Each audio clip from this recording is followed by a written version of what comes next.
My fellow Americans, thank you for sharing your time with me tonight. The subject I want to discuss with you, peace and national security, is both timely and important. Timely because I've reached a decision which offers a new hope for our children in the 21st century. A decision I'll tell you about in a few minutes. There have been 2 world wars in my lifetime.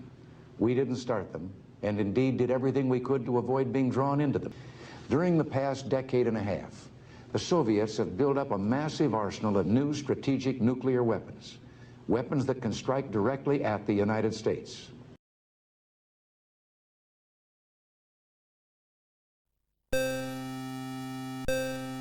We are the collies, the win of the baddies, to fight battles hard and eat jutsu. Our dances are sporty, our spies they are haughty.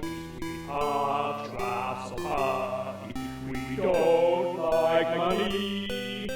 Dialectical Marxism inevitably defeats capitalism. Just like the zombies walk.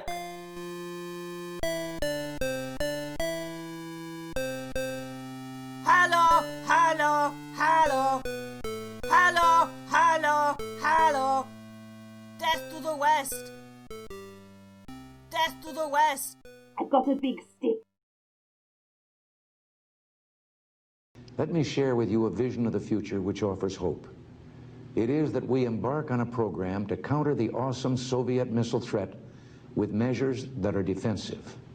Let us turn to the very strengths in technology that spawned our great industrial base and that have given us the quality of life we enjoy today.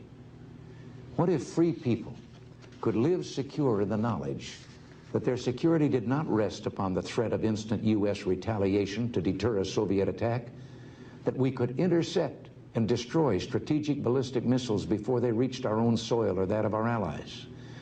I know this is a formidable technical task, one that may not be accomplished before the end of this century. Yet current technology has attained a level of sophistication where it's reasonable for us to begin this effort. Isn't it worth every investment necessary to free the world from the threat of nuclear war? Today we're looking at High Frontier, an SDI war game published in 1987 by Activision UK, designed by Alan Steele in collaboration with Ian Bird, graphics by Focus and Alan Steele, programmed by Ed Hickman. It's all about Ronald Reagan's Strategic Defence Initiative, Star Wars, or Reagan's Ray Guns. The world is at peace. I accidentally pressed the button. The Soviets have launched ICBMs inbound, number in the top right.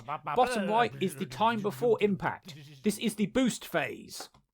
The missiles are roaring up out of the atmosphere. We're now in the post-boost phase where the ICBMs deploy their MIRVs decoys before we enter the mid-course where the warheads are flying through space coming to get us.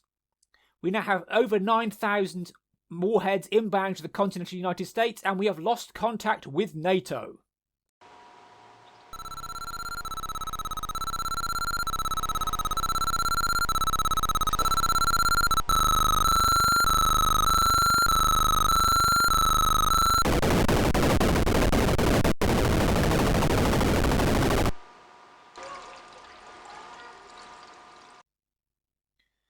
At a certain point, we must decide whether to launch our missiles. We've launched a counter-strike against the evil empire. 9,500 missiles inbound. Freedom-loving missiles heading east or north over the pole. The way to win a nuclear war is to score more hits on them than they do on you.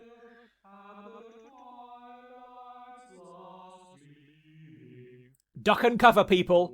Duck and cover. We have received the 2 figures on the bottom right. You've got the mushroom cloud. It's the number of impacts on the continental United States. Underneath that is the number of impacts on urban areas. Currently over 360 impacts on urban areas. Some books suggest that 50 impacts on the continental United States would end America as we know it. And there are still 5,000 warheads inbound. But our missiles have passed the pole. We will not die unavenged.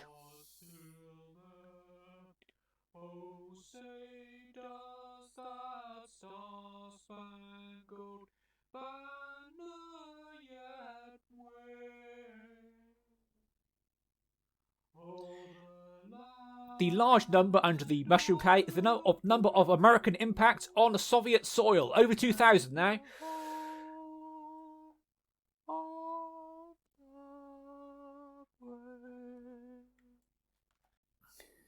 We're all dead.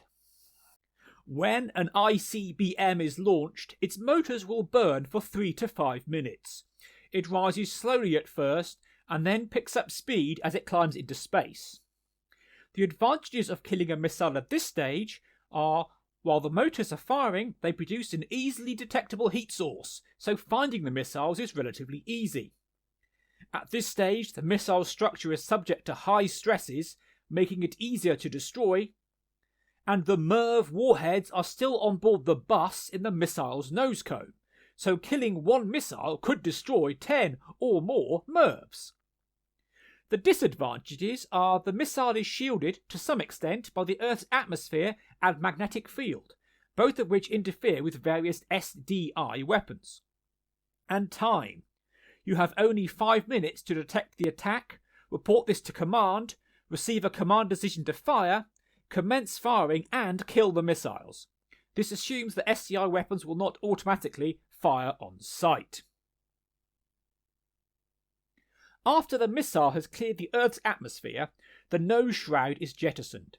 The bus then starts to deploy MIRVs, decoys and other penetration aids.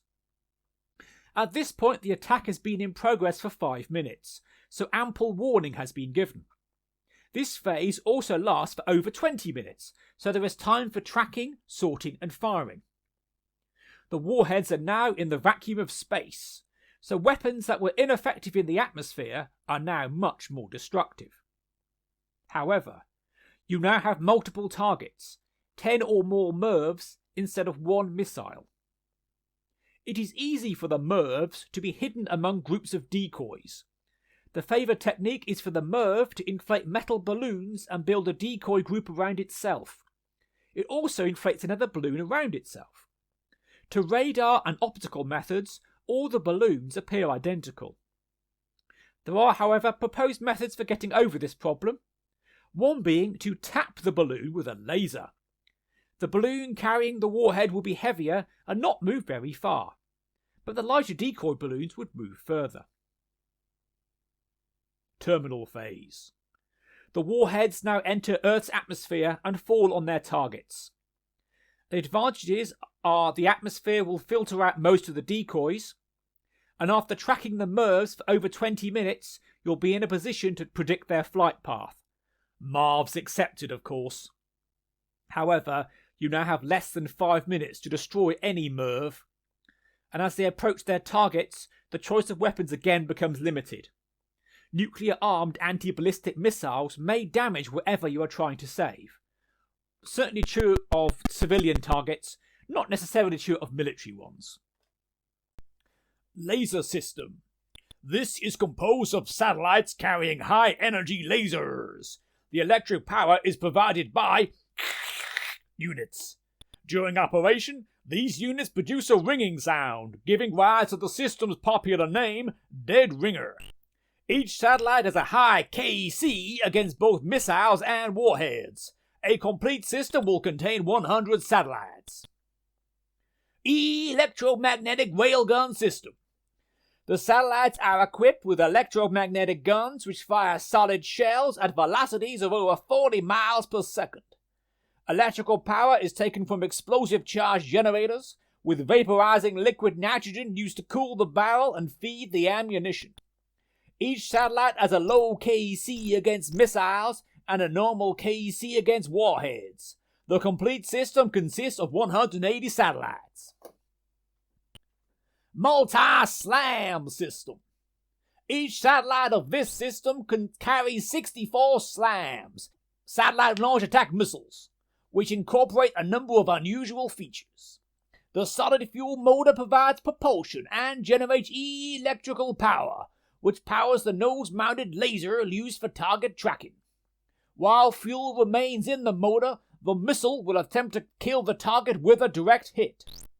Once the fuel is exhausted, the remaining energy is expended to overload the laser, firing a final high-energy pulse at the target which may destroy it. The system has a high KC against missiles and a low KC against warheads. The complete system contains 250 satellites. X-ray laser system. The satellites of this system each carry one X-ray laser device. The computer on board the satellite tracks all targets, passing targeting information to the X-ray device via an ultra-high-speed data link. Under manual control, these transmissions are fed to the operator as sound, to warn that the device is armed and launched. Each device consists of a small nuclear bomb and bundles of lasing rods. Each lasing rod is allowed to float between aluminum rings and is aimed by varying the electrostatic charges on these rings. When the device is detonated, it is destroyed in a millionth of a second. However, the energy produced causes each rod to transmit an X-ray laser pulse before it is vaporized. Although the pulses last for only a few billionths of a second, they carry energy in excess of 1 trillion watts. Each satellite has a low KC against missiles and a superb KC against warheads. The complete system contains 60 satellites. Space plane system. This system's satellites are manned vehicles, best described as a cross between a mini shuttle and a fighter aircraft. In the war mode, the single pilot has an array of weapons to choose from, including lasers, X-ray lasers, and slams. The slams and X-ray devices use the standard piston launch technique, where each weapon is contained in a launch tube. Behind the weapon is a piston, which is moved forward to eject the weapon by vaporizing nitrogen to create pressure. In addition, the piston is trapped at the end of the tube, and the gas exhausted via a nozzle at the rear of the launch tube. This helps to cancel some of the launch recoil, which tends to destabilize the launch vehicle. These pistons are also standard equipment on all SLAM and X-ray systems, and can be noted by their characteristic hiss on launching. Each space plane has a low KC against missiles and a normal KC against warheads. This, however, depends on the pilot's ability. In the repair mode, the space plane can carry a second crew member and other equipment. Battle Management System. This is really a collection of systems which include battle management satellites, computer systems, communication systems, and anti-ballistic missile ABM systems. The system's KC against both missiles and warheads is poor. However, this is the only system which will attack warheads that have entered the Earth's atmosphere using the ABMs. The ABMs have a high KC against incoming warheads. The communication systems are computer controlled, and messages or commands are very secure from decoding or jamming. This is achieved by various means, one of which is that each message contains a new code to be used for the next message. If the battle management system is built, it can be used to control other systems. The complete system contains 100 satellites. This is simply a measure of the system's completeness, and not, in fact, the number of satellites or ABMs in the system.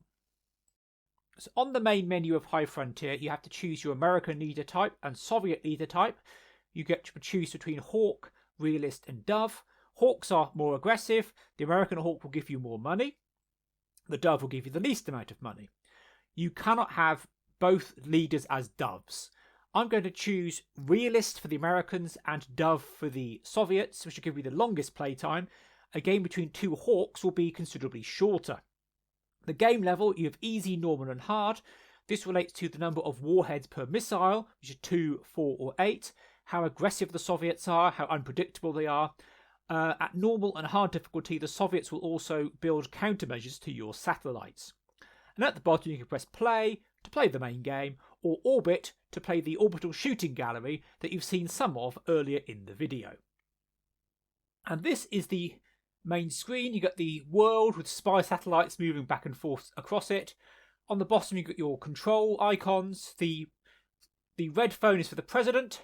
We've gone over now to look at the camera, which is the spy satellites. We have 9 points for spy satellites and can be spread over 3 different areas. One tells you how many missiles are pointed at you. The second, which I've selected, is how many Soviet warheads. And the last is Soviet countermeasures. The skull gives you the geopolitical landscape. At the moment, Flash 3, all quiet, DEFCON 3. Soviet forces, the dashes are ICBMs. There are submarines, but you can't see them, they're all in port. The little aeroplanes are strategic bombers. The things that look a bit like artillery are cruise missiles, and the little flags are Soviet land forces. We then go to the calculator, which is the R&D screen. We have the 6 different projects.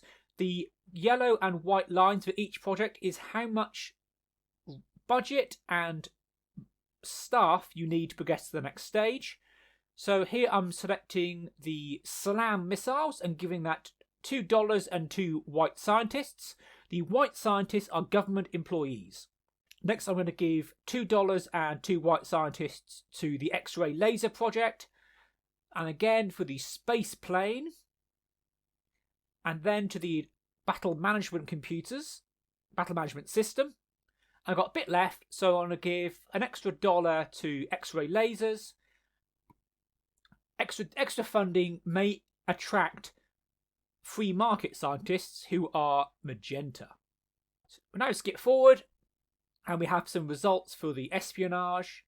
Let's go and see there what we have facing us. And with 8 espionage points, we've got 1 back. You get 1 back every few months from each section you've applied it to. And we have 8,696 warheads pointed at us. This is slightly less than accurate because we haven't got all 9 points assigned. Now skip forward to October, where every October we get a fresh budget and the projects advance slightly. Let's see how we got on. So the X's mean the project has had major problems. So 3 projects, the SLAMs, the X-ray lasers and the space plane all had major problems. Tick, minor problems, progressing well. So I'm going to give money to the X-ray laser, which is quite a lot of money. The yellow line's moved up, so I need $5 to get to the next stage. A single $1 for the SLAM missiles, that can now move to the next stage, which might do better. I don't have enough money though to give money for the space plane or the battle management system, so giving an extra $1 to the X-ray laser in the hope of attracting a scientist. I've split my espionage between missiles and warheads, so there are approximately 1,000 ICBMs, about 50 submarine-launched ballistic missiles.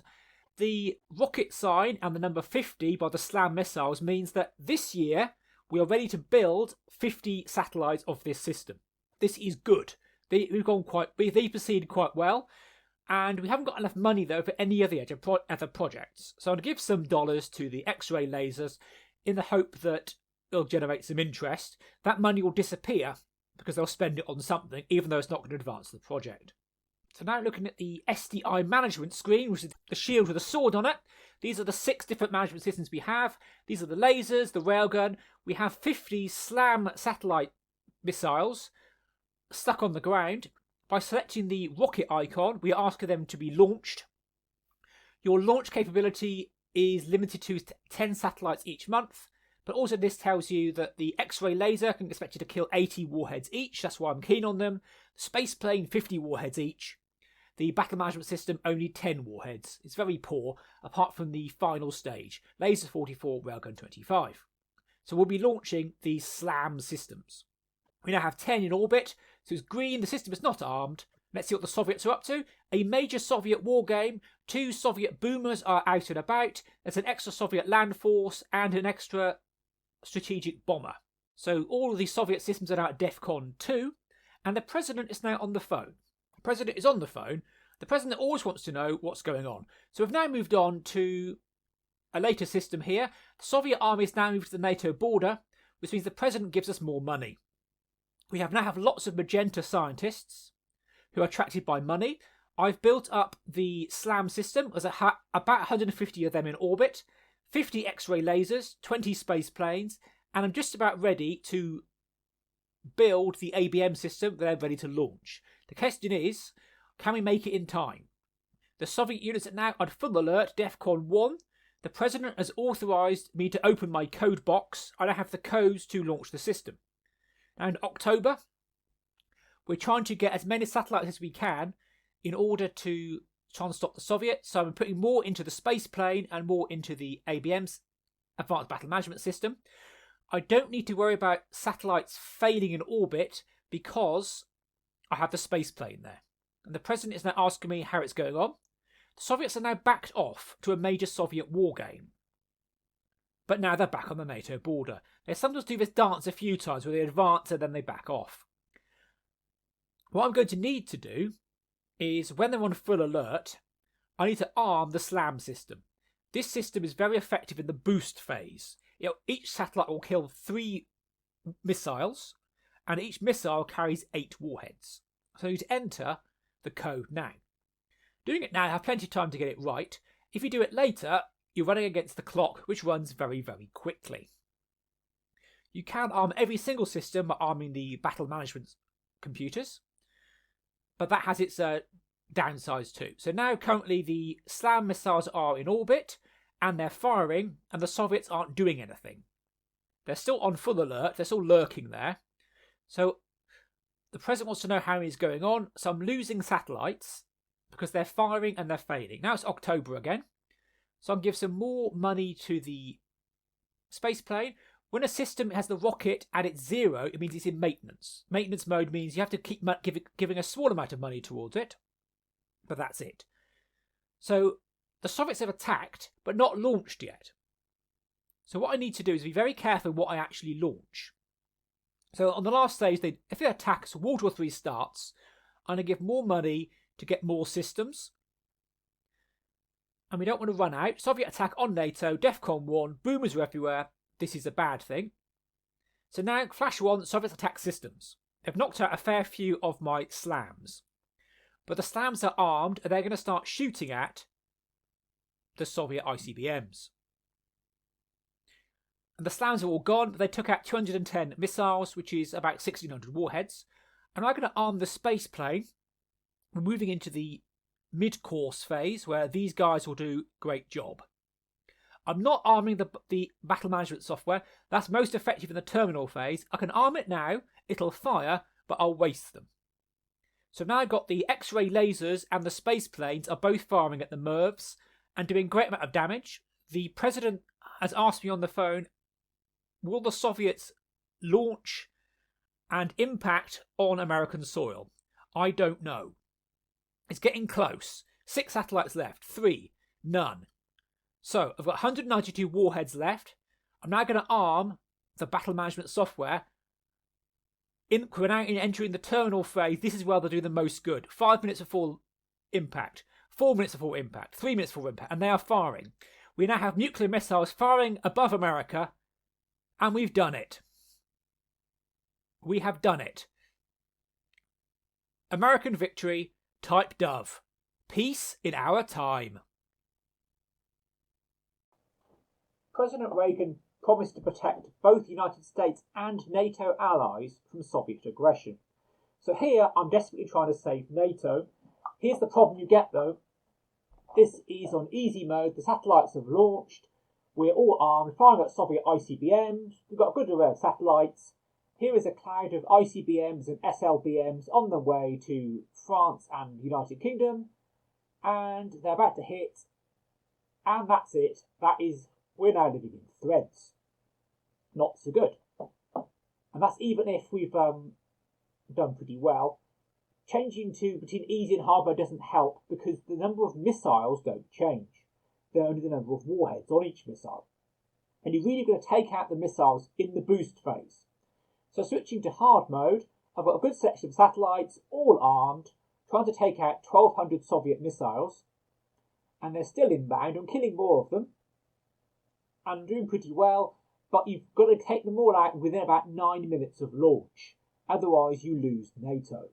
And losing NATO is not good. So I'm still doing pretty well. Thousands of missiles inbound. I've killed 326 missiles. That's not enough.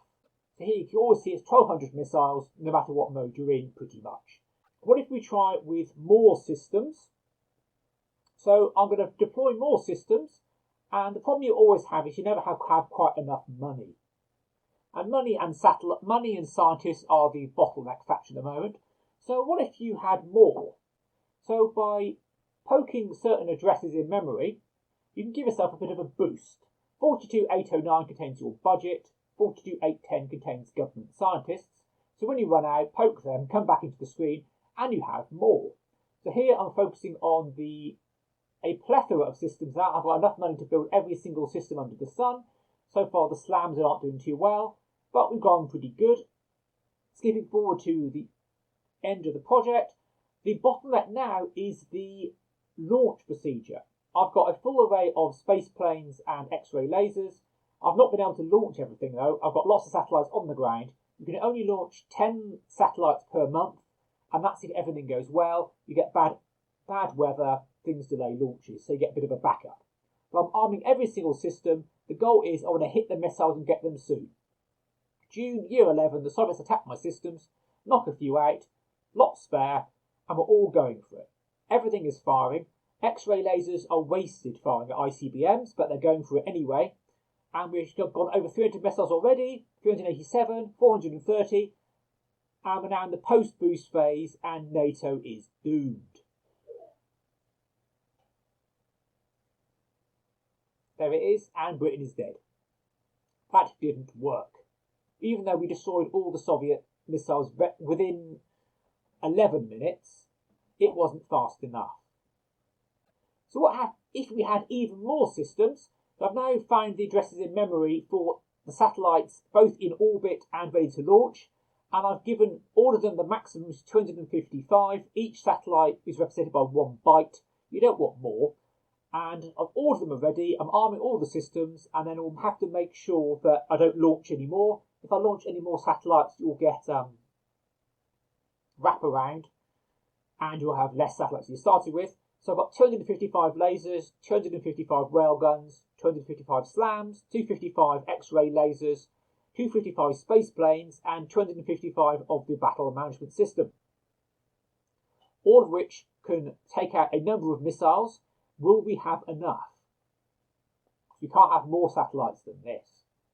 And the Soviets have launched and attacked our systems. They've knocked a few out, but we've still got oodles left, thousands of, about 1,200 satellites. And they're launching, and we are taking out ICBMs, 215 so far. Will we have enough time to take them all out? 344, 387, 430. And what's happening to NATO? The cloud comes in and impacts. Oh dear. Off the Kelvin hatch. We've taken out 430 missiles. The limiting factor there is time. So what if there is some kind of strategic arms limitation? What if the Soviets had less missiles? So here I found out how to get the espionage figures. So these are the reported espionage figures, but also you've got the real figures. What if the Soviets had around 300 missiles? I have to be careful to make sure they don't have more than 300 missiles, because I've now got 230 slams in orbit. We know from experience that this many slams can take out 300 ICBMs. And they've launched. So now zoomed in, you can see the slams, the missiles, and the timer, and what's going to happen to NATO. So we're taking out half the missiles already, and they're dropping down, and they've all gone, and they've not killed Britain, or West Germany, the Netherlands, or any of the rest of NATO. And that is what I call an American victory. Type dove.